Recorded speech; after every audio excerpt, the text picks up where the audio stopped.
দিন সবার সবসময় সমান থাকে। আজকে আপনার কাছে 1 কোটি টাকা আছে, কিছু মনে হচ্ছে না। কালকে কে জানে, আল্লাহ না করুক, যে 1000 টাকা কারো কাছে চাইতে হচ্ছে, 1000 টাকার জন্য ঠকে গেছেন, হতে পারে না?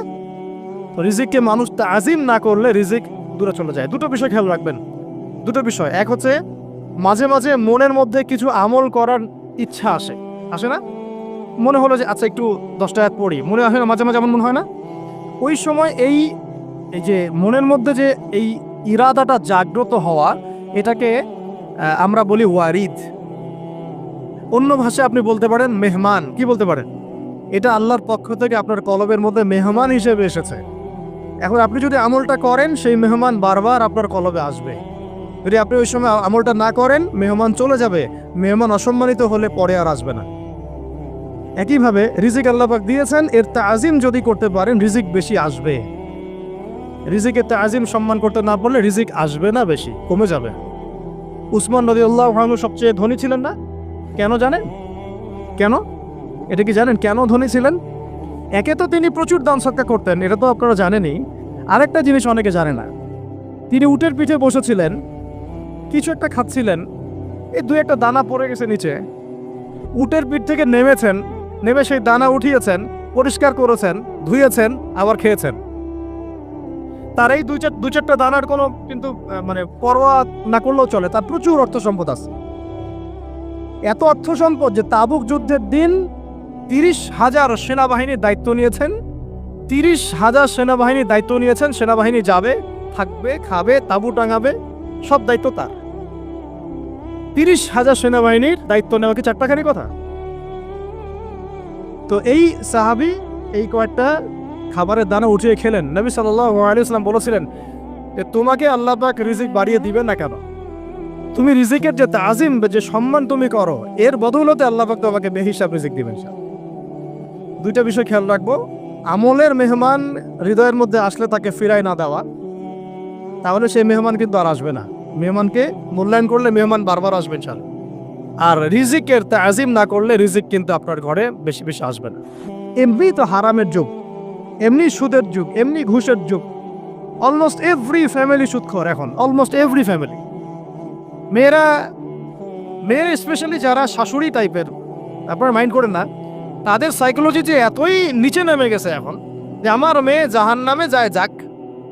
হ্যাঁ, আমার মেয়ে জাহান্নামে যায় যাক, সমস্যা নাই, দুনিয়াতে সে যেন ভালো থাকে। এটা কেন বললাম?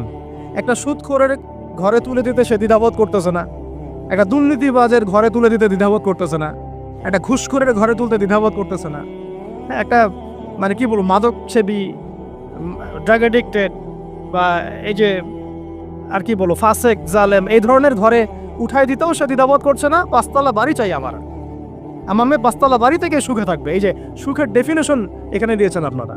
এই জন্য কত হাজার হাজার মেয়ের জীবন নষ্ট করে দিয়েছেন আপনারা।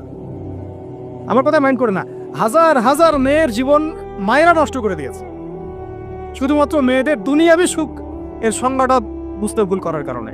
এর নাম যদি সুখী হইতো, তাহলে অমুসলিমরা সুখী না কেন? পশ্চিমারা তা সুখী না কেন? ওরা আত্মহত্যা করে কেন? এভাবে মেয়েদের জীবন নষ্ট করেছেন। অথচ অল্প যদি হালাল রিজিকও হতো, আল্লাহ পাক তাকে বরকত দিতেন, সুখে থাকতো। আল্লাহ পাক আপনাদেরকে রিজিকের মূল্য বোঝার, তাজিম করার তৌফিক দান করেন, আমিন।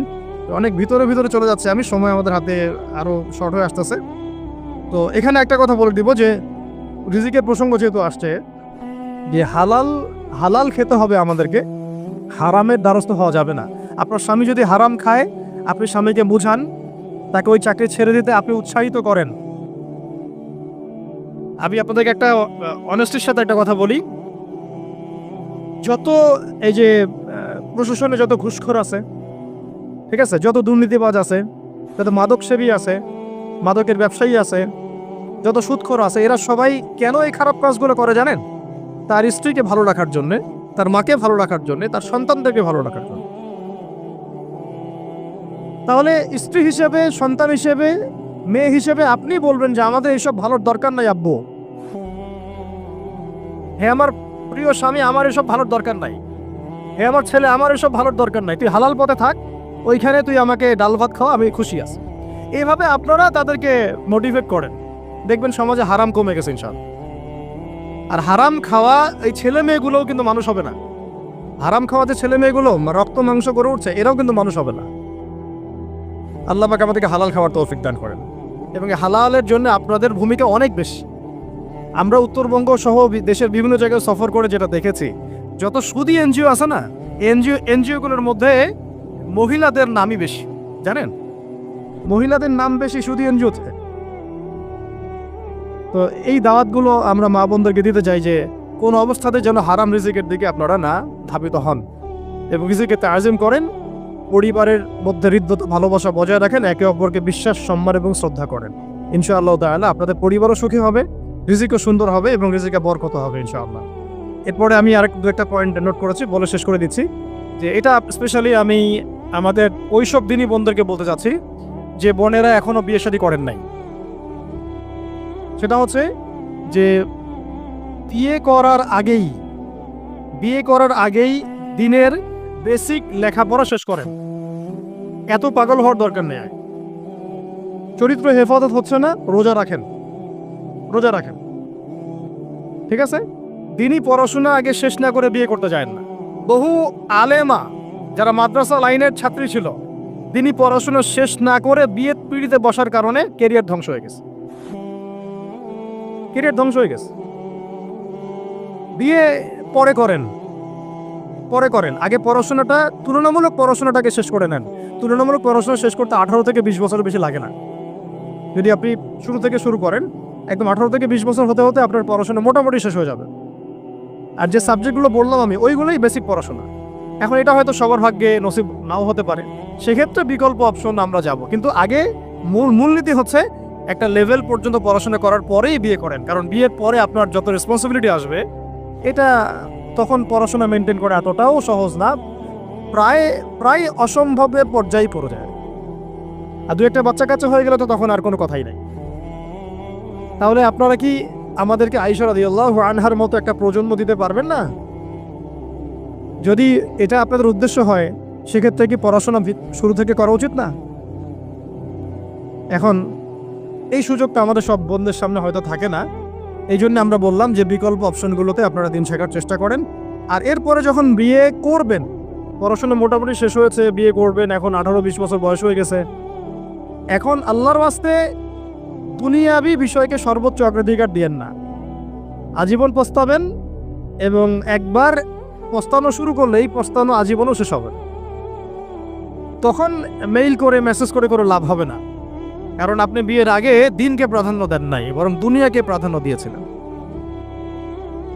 আপনি বিয়ের আগে দিনকে প্রাধান্য দেন নাই, বরং দুনিয়াকে প্রাধান্য দিয়েছেন। যখন আপনি সবসময় পরকালকে, আল্লাহকে, তার রাসূলকে প্রাধান্য দিবেন, দিনকে প্রাধান্য দিবেন, দুনিয়া আল্লাহই গুছিয়ে দিবেন। আর যখন আপনি দুনিয়াকে সর্বোচ্চ অগ্রাধিকার দিবেন, দিন আপনার কাছ থেকে দূরে সরে যাবে। দিনের একটা গায়রত আছে, একটা ব্যক্তিত্ব, দিনের একটা স্বতন্ত্র গায়রত আছে, সে সবার কাছে ধরা দেয় না। যে তাকে মূল্যায়ন করে তার কাছেই দিন আসে, যে তাকে মূল্যায়ন করে না তার কাছে দিন আসে না। দিনদার ছেলেকে প্রাধান্য না দিয়ে বিয়ে করতে যায় না, জীবনটা ধ্বংস হয়ে যাবে। হ্যাঁ, আমি বলছি না দিনদার ছেলে মাদ্রাসাতেই থাকে না, জেনারেল লাইনেও থাকতে পারে, ডক্টরও হতে পারে, ইঞ্জিনিয়ারও হতে পারে, কিন্তু এটা বাহ্যিকভাবে এটাকে জাস্টিফাই করাটাও ডিফিকাল্ট। কিছু ক্রাইটেরিয়া দেখে আপনি একটু আন্দাজ করতে পারেন, পুরোপুরি হয়তো কখনোই বুঝতে পারবেন না। সেটা হচ্ছে দিনের প্রতি তার ফিকির কেমন, দিন নিয়ে তার কাজ কেমন, তার লাইফস্টাইল কেমন, তার পরিবার কেমন, কোন পরিবেশে সে বড় হয়ে উঠেছে, তার একাডেমিক্যাল সার্টিফিকেট কেমন, তারপরে তার দাওয়াতের মেহনতে অ্যাক্টিভিটিস আছে কিনা, বা ব্যবসা হালাল কিনা, বা চাকরির হালাল কিনা, নামাজ ঠিক আছে কিনা, তার মধ্যে সুন্নাহ আছে কিনা, এগুলো কিছু বাহ্যিক সাইন যেগুলো দেখে আমরা একটা আইডিয়া নিতে পারি। তারপরে বলবো যে এখানে 100% আপনি এনশিওর হতে পারবেন না, ওইটা আল্লাহ পাকের হাতে। ওইটাও যদি এনশিওর করতে চান তাহলে কি করতে হবে? তাহলে নিজেকে দিনদার হতে হবে। আমি নিজে যদি ভালো দিনদার হই, তাহলে ইনশাআল্লাহ আল্লাহ পাক আমাকে দিনদার স্ত্রী দিবেন। নিজে দিনদার না, তাহলে কি রেডিমেড দিনদার ছেলে আসবে? কখনোই আসবে না। দোয়া করতে হবে, রব্বানা হাব লানা মিন আজওয়াজিনা ওয়া যুররিয়াতিনা কুররাতা আ'য়ুন ওয়াজআলনা লিল মুত্তাকিনা ইমামা। দোয়া করতে হবে যে রব্বি হাবলি মিনাস সালিহিন, রব্বি হাবলি মিন লাদুনকা যুররিয়াতান তাইয়্যিবা ইন্নাকা সামিউদ দুআ। এই বিষয়গুলো দিকে খেয়াল রাখবেন। আর শরীয়তের মেজাজ মাথায় রাখা, শরীয়তের মেজাজের কথাটা আজকে এই জন্য বলছি যে আমরা আমাদের দেশে যে প্রবলেমটা দেখি, ইসলামের পূর্ণাঙ্গ বিষয়গুলো মানুষ মাথায় রাখতে চায় না। ইসলামে যেমন নামাজ, রোজা, হজ, জাকাত আছে, ইসলামে কিন্তু দাওয়াত, তাবলিগ, জিহাদও আছে, তাই না? ইসলামে কিন্তু শরিয়া আইনও আছে, হুদুদ, কিসাস আছে, ইত্যাদি আছে। আমাদের সমাজে দেখেন নামাজ শব্দ পরিচিত কিন্তু কিসাস শব্দ পরিচিত না। কিসাস মানে কয়জন জানেন যে কিসাস শব্দ অর্থ কি? অনেকেই জানে না, কিন্তু কিসাস একটা কোরআনের একটা ফান্ডামেন্টাল বিধান যে কেউ যদি আপনার চুরি করে হাত কেটে ফেলতে হয়, কেউ যদি ব্যভিচার করে বেত্রাঘাত করতে হয়, বিবাহিত হলে রজম করতে হয়, কেউ যদি মুরতাদ হয় তারও মৃত্যুদণ্ড শাস্তি আছে, কেউ শাতেমে রাসূলকে গালি দিয়েছে তারও মৃত্যুদণ্ড আছে। এরকম অনেক বিধান আছে, হুদুদ এবং কিসাস আছে। হত্যার বদলে হত্যা, চোখের বদলে চোখ, জানের বদলে জান। আমাদের সমাজে এগুলো পরিচিত না। নামাজ পরিচিত কিন্তু, তাসবিহ তাহলিল পরিচিত, ঠিক আছে? এরকমই সমাজেও বহু বিবাহ এটা অপরিচিত।